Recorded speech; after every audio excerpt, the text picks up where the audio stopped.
You're still watching TVC Breakfast. We now take you to this very important conversation on the lips of every Nigerian. Now, the Senate has retained Section 60, Subsection 3 of the Electoral Act Amendment Bill, leaving operational discretion to the Independent National Electoral Commission. The decision was taken at an emergency plenary session on Tuesday. Chidesu Adeoye reports on this. At an emergency plenary session on Tuesday, the Senate upheld Section 60, Sub 3 of the Electoral Act Amendment Bill, affirming that the electronic transmission of election results remains subject to INEC's determination of the most appropriate method.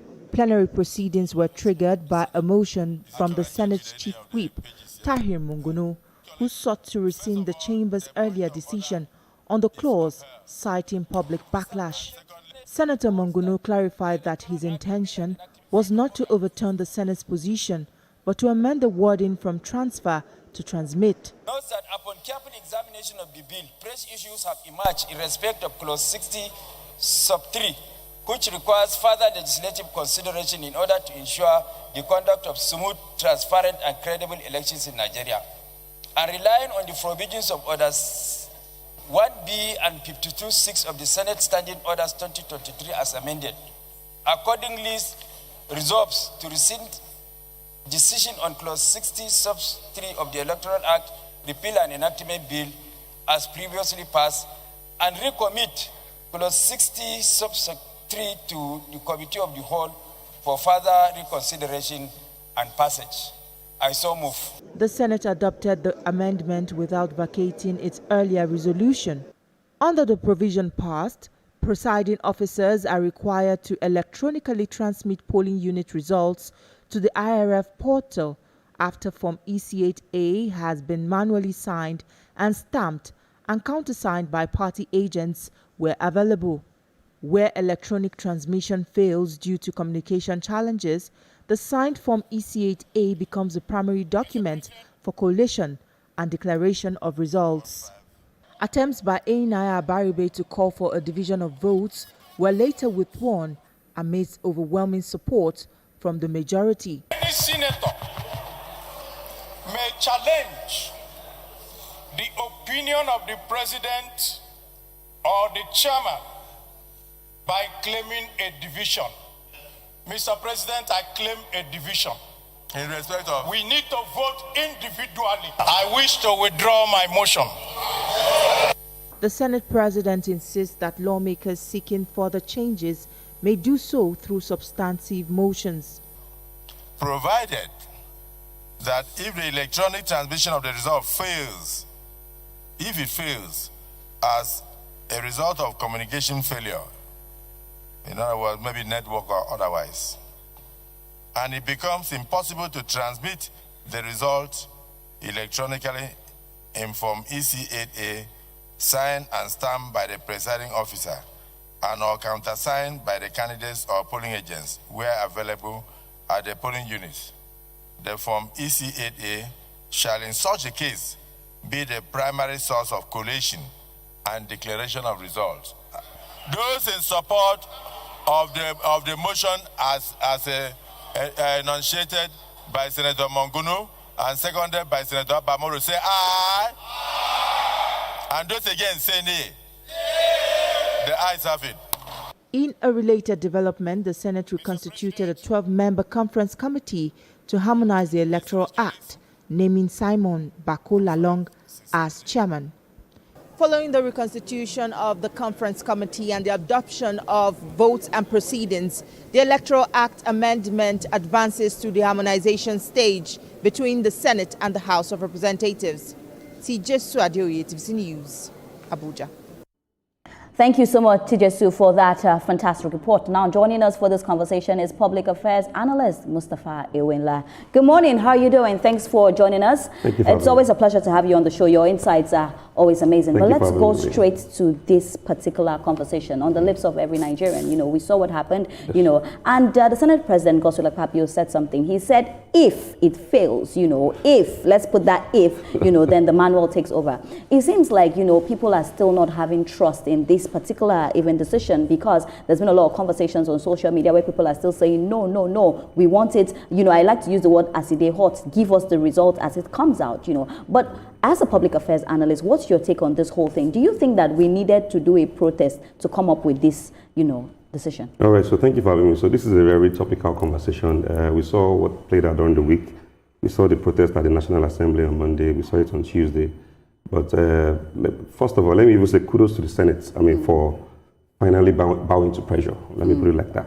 Because for me, again, I do not think that protest was supposed to be a decider for them to agree to pass this into law. But it has been passed into law. We must also say that a lot of Nigerians are very expectant. 2027 election is, around the corner. And a lot of Nigerians, particularly somebody like me, for over a while now, we've lost, confidence in our electioneering process. We've seen what played out in our last local government election, and we are very hopeful that with this new electoral amendment, we feel that the electoral transmission of election results would yield a positive effect. But where we have a reservation is the caveat that was added to it, where it says that if communication fails, then we'll go back to the old order, which is the manual collation of election results. So, for me, I do not think that there was need for that caveat. That's my honest opinion. We have gotten to a stage in this country where we need to embrace technology. Yes, do we have technical glitches with our telecoms sector, the MTNs and the like? Yes, we do. I tell you that in some parts of this Lagos, even in the urban centers, there are areas in this Lekki where you don't have network. So imagine where they want to electronically transmit elections. So, but I think what should be our focal point is not to add that caveat. What we should do is to make sure that our telecom sectors get it right. Yes, I saw a Senator Oji Uzokalu. I don't know if it was an AI video, because these days you don't even know he's saying that he does not support the amendment because there is no network in his village. And I laughed about it, because why is there no network in your village? You're a former governor of a state. You've been a senator for how many years? Why didn't you make sure that there was network in your village? So we should not focus on the reasons why the amendments will not work. Section 60 of Section 60 of the Electoral Act is clear. It speaks to how elections should be transmitted from the polling unit through the IREV to the collation centers. So I think for me, it's a sign of relief to Nigerians when we saw people like the past minister and the former governor Rotimi Amechi came out for that protest. I was like, what's this man doing? And he brought his son as well. And he brought his son. I was like, what's this man doing? Is he trying to give us some kind of impression? But I think that it was really necessary. But again, we should be very optimistic about this new law. We cannot continue to do things the old way. Our electioneering process needs to, we need to get it right. I was telling somebody yesterday, our democracy right now is at a tipping point where just one right decision can, make us really experience the dividend of the democracy in this country. Yes, and that right decision is what every Nigerian is clamoring for. And one of the sad spots of our electioneering process is transmitting results from the polling units to the coalition centers. Everybody has a smartphone now. So people go, they do the stuff, they stay back, hear the results, polling unit by polling unit, and they put it on social media. And then at the end of the day, the result that comes out of that state or that ward or that area doesn't tally with what people have already posted. So the problem now is not whether there is network or no network. The problem is trust. What do you think, or what do you advise INEC to do to boost the trust of Nigerians in the process? So what I think this new law is coming out to do clearly is to enhance the credibility of our elections. The Nigerian people, for me, we're not asking for too much. We want to know the process that administers in our leaders. And we want to also make sure that the process is free and fair. and void of any manipulation or when you go out on election days, you see everything that plays out. But I hope that with this new law, a process where you can now, because if you go to countries like South Africa, they've been doing electronic transmission of the election results, and it's been working. If you go to Namibia, it's working there. If you go to Kenya, it's been working there. So our smaller countries, like those countries, getting it right. Maybe because they are smaller.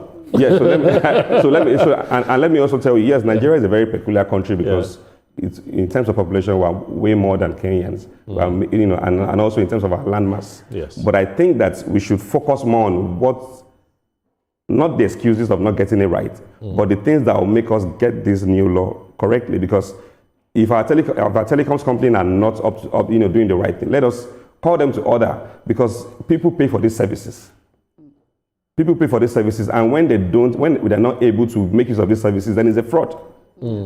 Yesterday, I was on transit from Lagos to Ibadan. I was practically, scrabbling for network in my car, and it shouldn't be, because there should be telecom masts at every point, such that anywhere you are in any part of the country, you are able to do your transactions and your elections free and fair. Yeah. That's right. So talking about telecoms, and then even what's it called? Criticizing one of the politicians for not ensuring that there is network provider presence in his village. Yes. We need to have it at the back of our mind that these are private entities. When it comes to telecoms, mention them. They are private entities, and they can only do business exactly where they feel that it's profitable for them. Yes. They can only ensure that there is a viable environment for them to be able to do their businesses. Yes. The challenge that people are protesting for or against is the fact that electronic transmission of results is there. Yes. But they are asking for real time. Real time, yes. Even you mentioned Namibia, you mentioned some other. Yes. Namibia, when they were the first to even do electronic transmission electronic voting in Africa. But they had issues. Yes. The same thing, if you go to US, UK, Estonia, and some other countries, they are not doing real time. Yes. But we do transmit our election results, except that we can only do it where, where we know that there is proper network. But if there's no network, what should we do? So he asked about, what do you think INEC should do? Should we not leave it to the prerogative of INEC, as it was in with our Electoral Act in 2022? We should leave it with INEC to say, okay, this is what we can do. This is how it's easy for us to do because of the peculiarities. I mentioned Lanlate, Chepeteri, and even some other people. You also mentioned some parts in Lagos. So this is 2027. Do you think we can fix network in every nook and cranny of Nigeria? So I think if there's a political will by the government to mandate this telecoms company, we have a governing body governing this telecoms company, NCC. Yeah. Because it's a regulatory body. It's a regulatory body. So for me, I'm not saying that it is only Nigeria that has telecoms problem, but I think that ours is very peculiar, because a lot of times when you even try to make use of your internet, we've even seen the cases of even beavers, when people get to the polling units and it's not even identifying their fingers, it's not even recognizing their faces. They will deploy another beavers. And it becomes another beavers is sent to that polling unit. We've seen the snags that has brought, but I think overall, technology is still sort of a way forward. We've seen that the old ways of doing things, where we do everything manually, where people get to the polling unit, cast their votes, and the elections are the presiding officer announces the winner, and there's always a lot of distrust that comes with that. So I think electronically, if we get this right with the new law, I think it might take us forward as a country. But what I also fear is we also know that technology is not also a perfect process too. That's right. We have hackers everywhere who also try to hijack the process one way or the other. We've seen elections that are even done virtually in some of our smaller associations. So you have not answered the question. Yes. How do you think we can now resolve this, this quagmire? Because as you said, hackers, in fact, as Mario Dotti said yesterday, you could even have some politicians who feel, okay, I do not have supporters in this base. And they'll just carry jammer and put it there because we are doing transmission of election results. And you'll be able to transmit the election results, from that polling unit or wherever location you want to do that from. So if we know that these are, issues that can actually arise, shouldn't we just stick to, what the Senate has agreed upon? talking about yesterday's meeting. So what the Senate has agreed upon yesterday, clearly based on the videos we saw, the Senate, followed the new amendment of the Section 60 of the 2022 Electoral Act, which is to, adopt electronic transmission.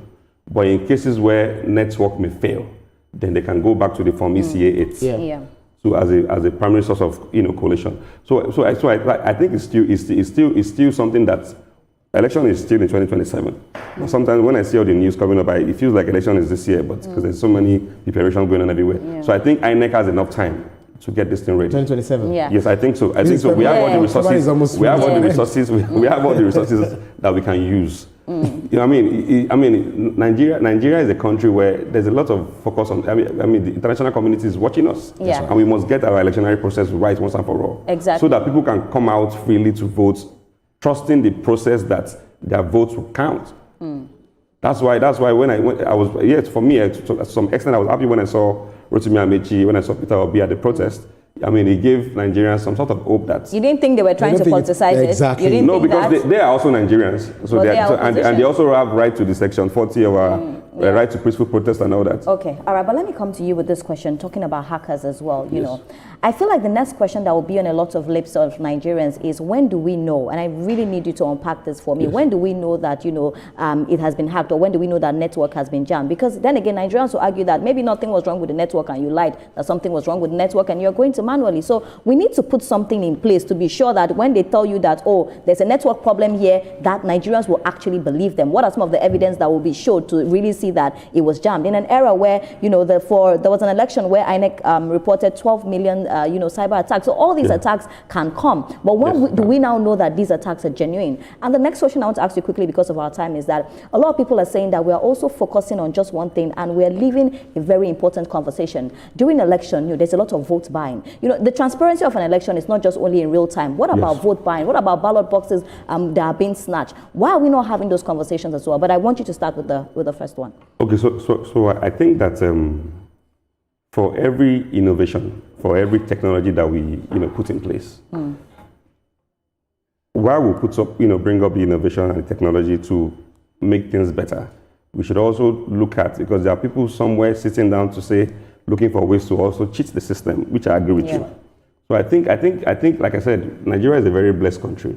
We have very intelligent people. We have very intelligent companies who are cybersecurity experts, who can look for ways to prevent hackers from hijacking the process. Okay. So it's just about investing.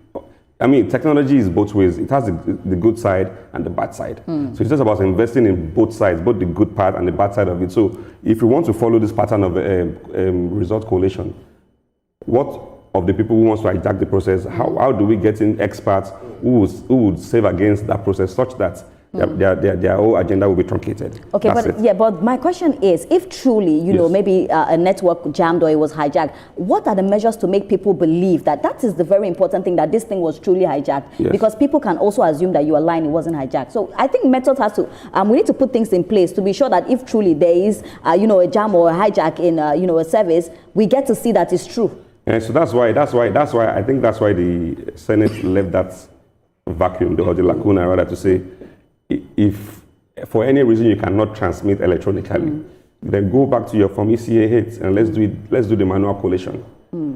So that people are not disenfranchised, if you know what I mean. So when I saw that news yesterday, I was going to why was there a caveat? But looking at it holistically, I'm saying that there's a genuine cause for that, caveat. My next question, you've not answered. The next question, when we talk about Electoral Offences Commission, I know that there was a point that they wanted to work on something like that. We're focusing on only the transmission of the results live. What about things that can also happen underground to make sure that an election is not credible?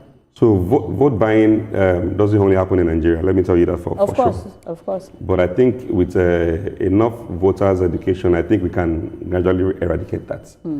Nigeria is a country where everybody is only asking for the simple things. Good roads, lights, food, shelter. But we've seen a lot of people sell their votes for maybe Chinchi or Zobo. So I think with enough voters' education to let these people know that if you take 5,000 naira to vote for a certain party, you are selling your birthright, you are selling your future.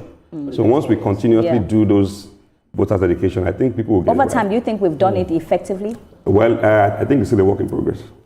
The work in progress. I've always seen mass education in Nigeria as a major issue. Yes. We have not gotten ourselves to the point where we can inform our citizens easily about things. Yes. We have not gotten there. Yes. And what baffles me is that we have social media. We have social media that goes everywhere. There's no nook and cranny that we do not have social media working. But that's on the side. Nigerians do not trust or believe that technology is the way to go because they want the process to be free from human intervention. I agree. Free from human intervention. Yes. And that is where the how do we put it? That's where the clog in the wheel is. There are things that are very clear. Yes. There will be hackers. Yes. Like it or not. There Yes. will be hackers. There will be network problems. Yeah, there will be network problems Yes. because it will be jammed. Yes. There will be this, but there are technological solutions to those things. Yes, there are. How come we are not thinking about that now? Or is it because we have not pushed the searchlight towards that direction? I think INEC should be, the budget should be so good that they can explore so many other things technologically to get this thing done. Yes. Bottom line for me, Nigerians have to trust the process. The process, yes. So how do you ensure, how does INEC ensure Yes. that they can reduce human interference in the process as much as possible Yes. and make Nigerians trust the results more? So like I said, I think that it is very important for INEC to know that Nigerians are, very interested in this next coming election. Nigeria is at the point where everybody wants to be part of the next, the process that brings in our next leaders. Yes, so I think INEC should understand that everything has to be very transparent. What I think this law, again, is doing is to enhance the credibility of our elections. Our elections over time has been marred with a lot of negative narrations. But I think that if we get this right with the election, with the electronic transmission, and we also get the aspect of voters' education right, I think holistically is going to improve our electionary process. So we push more for voter education, mass yes. education. Education, Right. yeah. Mm-hmm. So one thing is, if you look at the electionary process, we know that some places where she mentioned the issue of ballot snatching, which I feel is not really fashionable because of the biometric, beavers machine, all of those things that we use now.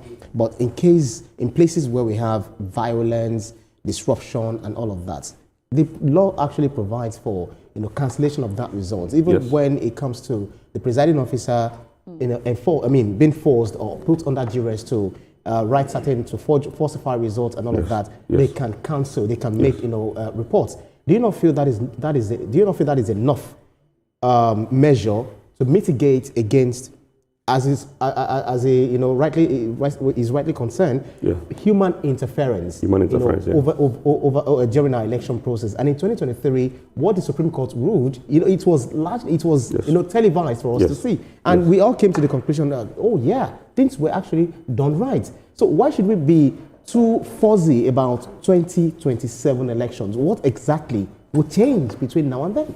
So, like I said, I think I need you to be optimistic. No, I am very optimistic, but the reality is on the ground. I need you to be optimistic because you see, for every election, there are certain peculiarities. But this, everybody, the whole country is more aware. People are beginning to be more aware. People are beginning to be more interested about the process that brings our leaders. So, for me, I tell people two things. If INEC gets it right, and our law enforcement agency gets it right, then we'll get our election right. That's my take.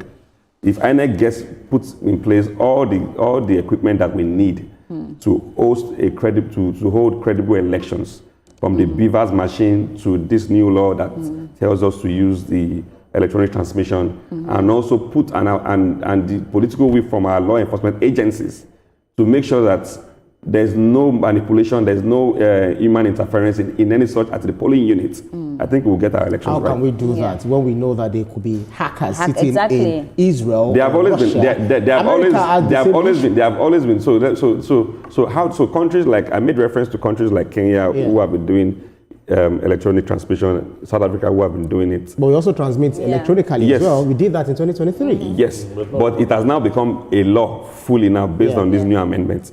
So let me. But then there's still going to be the harmonization, process between the upper chamber and the lower chamber. Absolutely, so it's still being debated. Yeah, well, so for me, I just don't want us to start to think of all the reasons why it will not work. I want us to really focus our energy on why it should work. I mean, you and I are Nigerians, and we want this country to work. Absolutely. At the end of the day, we want a better Nigeria. Thank you so much, Mustapha, for your insight. Great insights there. Thank you so much. Well, still to come on TVC Breakfast, 2 million hectares targeted for boost as Sahel Soil Fertility Project gets backing from international consortium. Stay with us for more on this.